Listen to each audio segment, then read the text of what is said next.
Welcome to Sports Extra. I'm your host Ali Gohar. On the first half of the show, we're going to focus on the English Premier League. We'll begin with Manchester City's stunning victory over Arsenal at Etihad Stadium.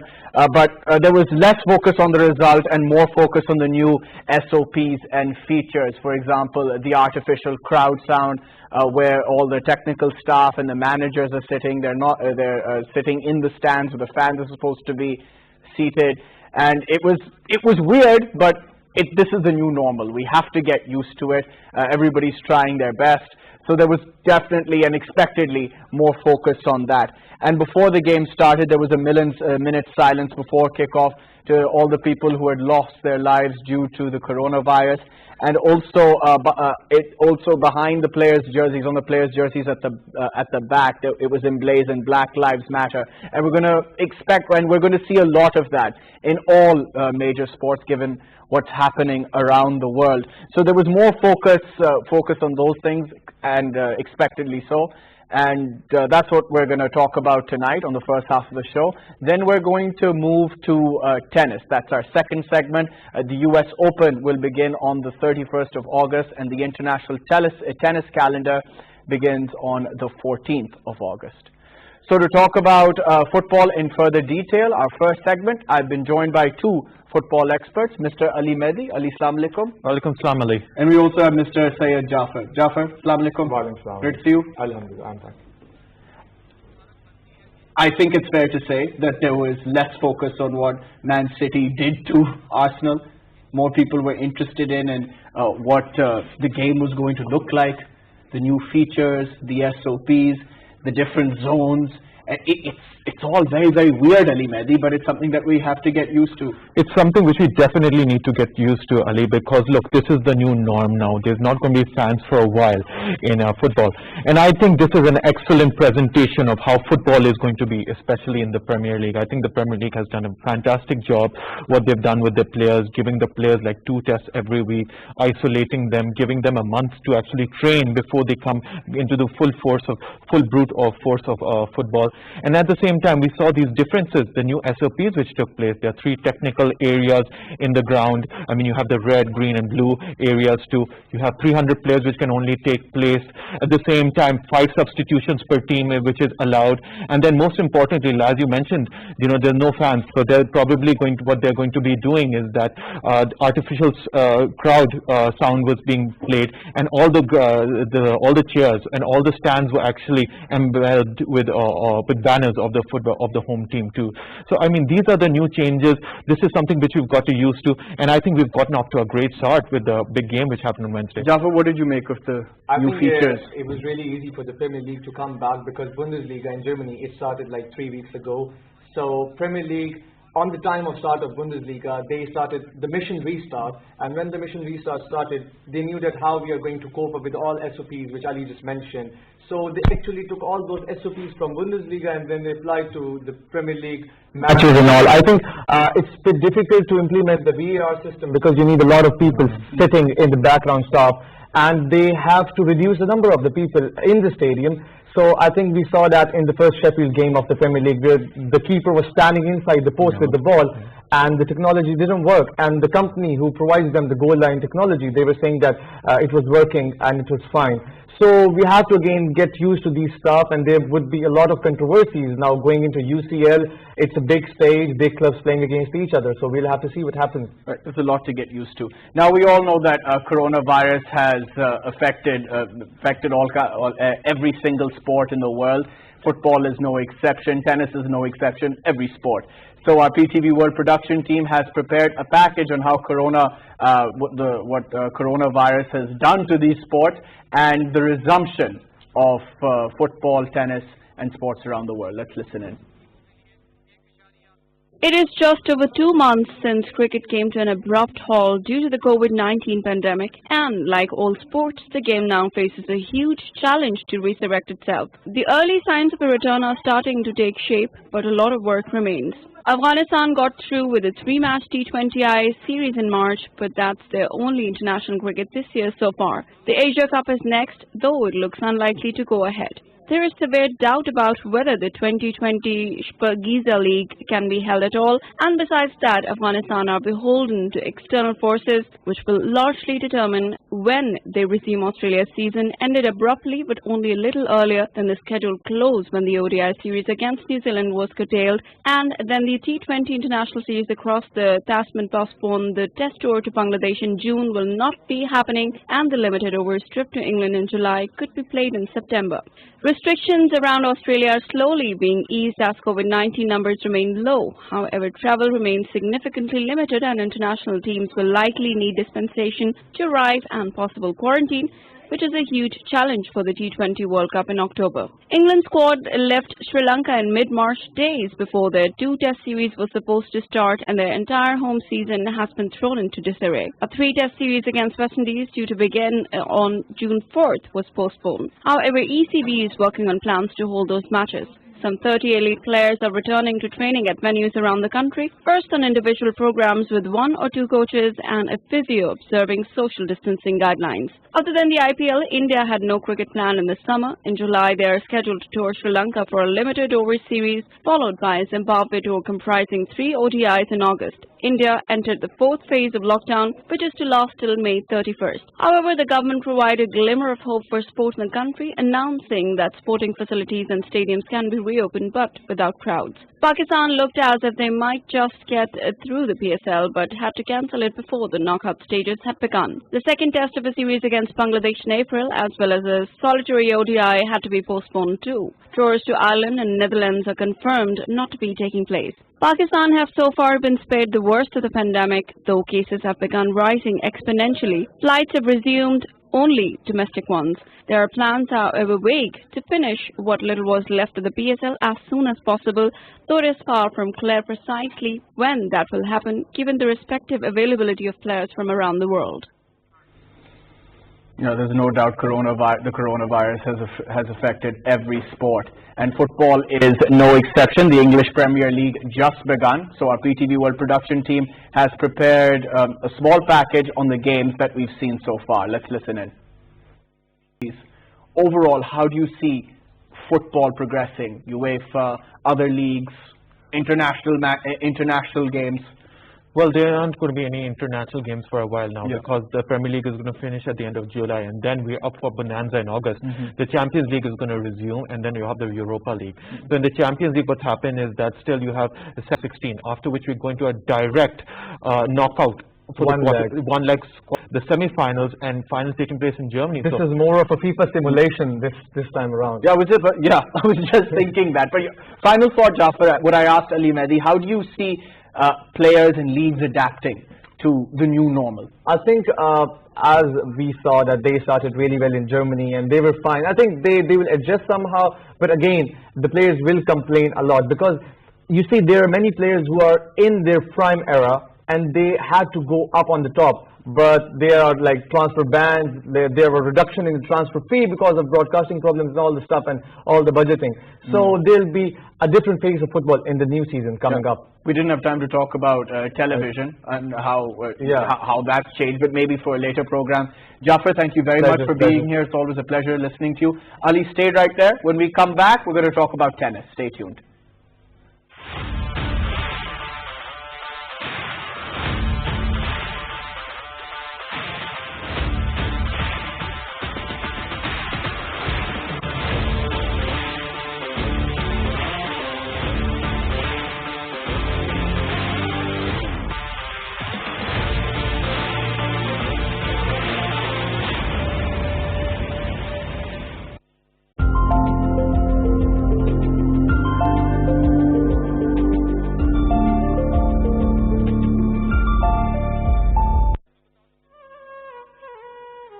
Passion for polo will be the highest on the world's highest polo ground. Chandur invites visitors to experience a traditional polo tournament between the teams of Chitral and Gilgit. The tournament is held on Chandur Pass, the highest polo ground in the world, at 3,700 meters above sea level. The first time a polo tournament took place on the Chandur Pass was in 19...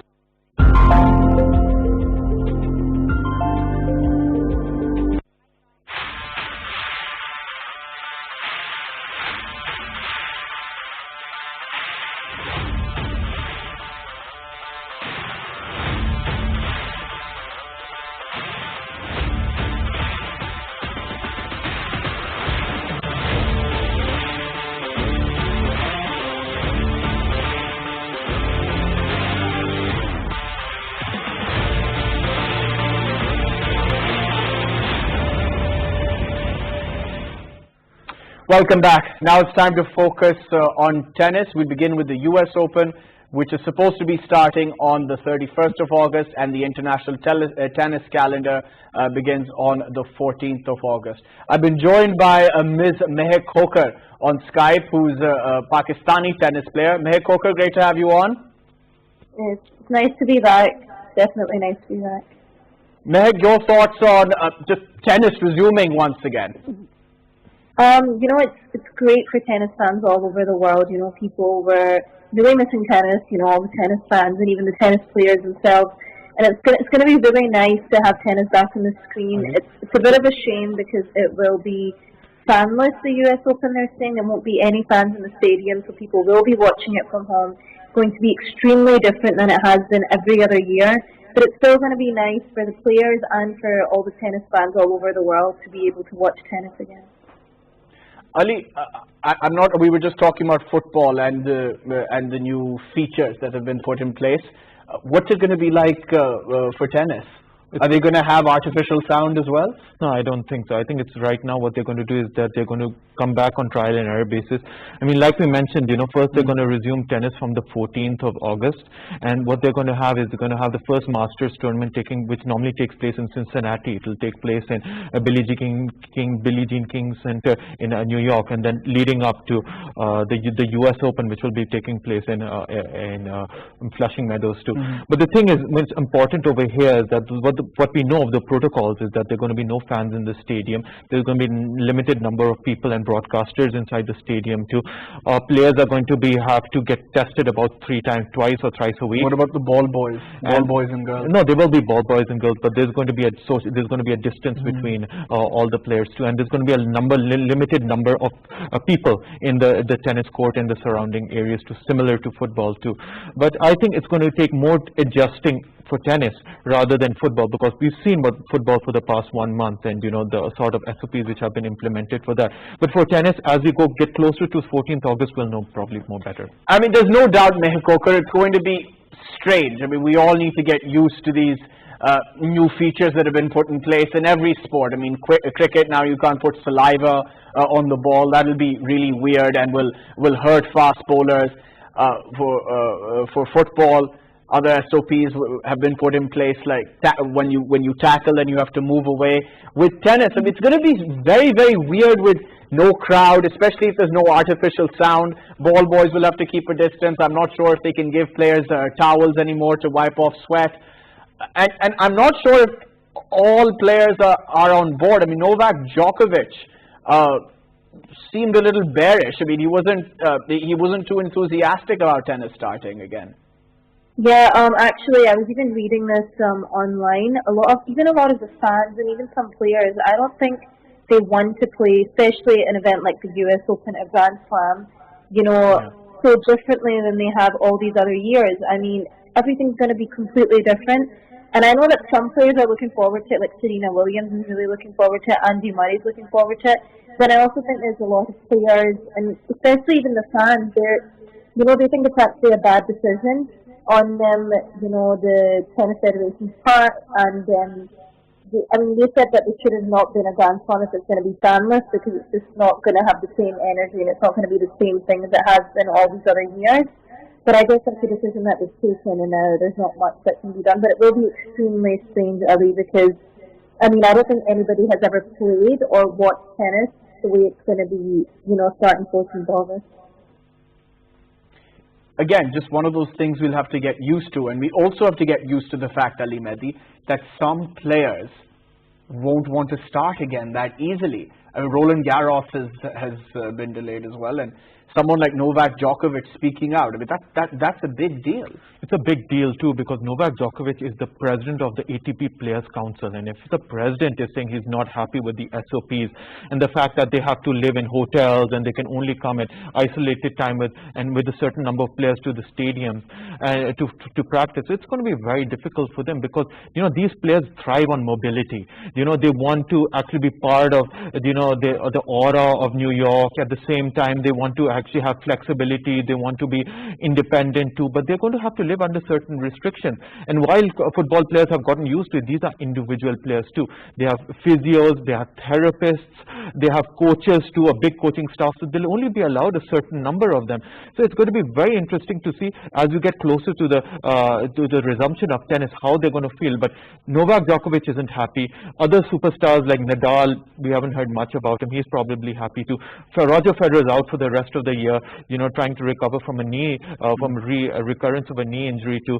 And on the women's side, Serena Williams is happy, it's coming back. But I do feel in majority, the players aren't too happy because of this current situation that they have to come back. It's just, Mehak, I understand why some people are frustrated and a little bit skeptical.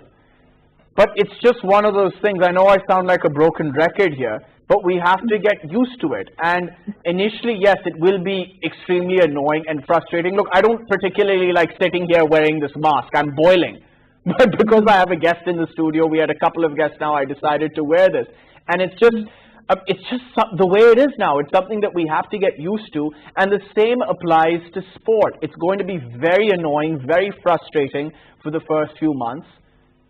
But we've got to be real and just get used to it. Yeah, that's the thing. I mean, this is a global pandemic, and I know it's brought a lot of changes in everyone's life, not just for tennis, but for everything in life. And I think if, I feel like people just have to realize that life will go on. Life has to move on, but you have to take these precautions. And I know, just like you said in the beginning, even with the towels, I'm sure a lot of players, they have a routine when they're on court. They're so used to, toweling off after every point, getting the towel from the ball boy. But, just little things like that, Ali, they're going to change. And, players won't initially be used to it because they've been doing these routines, for such a long time over the years. But they will have to make adjustments. It's going to be tough in the beginning. It will be annoying.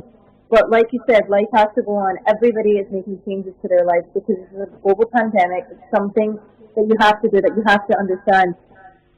And if they still want to continue competing in tennis and still playing tennis, they're just going to have to keep these measures in mind. Otherwise, there's just going to be more delays until tennis can start, again.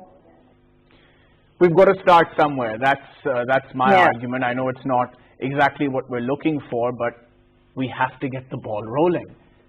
Yeah, I agree. And that's exactly why the ATP, and that's why they're resuming tennis right now. We didn't know when tennis was going to happen.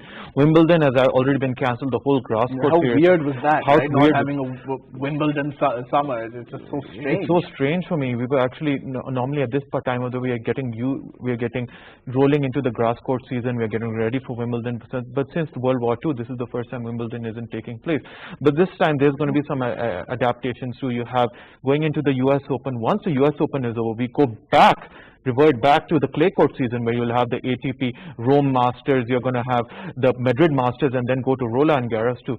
And in autumn. So that could be that could be actually a bit troublesome because the conditions, it gets wet and it gets very cold at that time of the year. So I think the ATP and the WTA are taking a bit of a gamble over here in regards to getting back and playing the clay court season in autumn too. But for financial reasons they need to do that, and we've got to get the ball rolling somewhere. And as I said, I think perseverance right now is the key, and it will be frustrating. Some players, I'm not just talking about tennis, but overall, some players may get the virus while playing, and that might cause panic, but we shouldn't panic. I'm just speaking for me right now, but that's just what I think, just so we can go on and just get life started again. And the same applies to life, not just sport. But Mehak, final thought on this. We were talking about football earlier in the first segment. I asked Ali Mehdi where he saw football going with coronavirus around. What's tennis's future looking like? With tennis, actually, even just playing tennis, the risk level of tennis is at 1. So it's actually really safe to play tennis because you're so far away from your opponent that, there's no, it's actually pretty safe to play. But obviously when you're competing at that level, I think tennis, I feel like the other sports are more, they're going to be more in, it's going to be harder for them than it will be for tennis. to continue like this. I mean, initially, like we discussed, it will be very tough for the players because it's not something they're used to, and even for the fans, because, you know, people love going and watching tennis live. So it's going to be tough, and hopefully after some time when things get better, you know, fans can start coming back into the stadiums and watching the tennis matches live.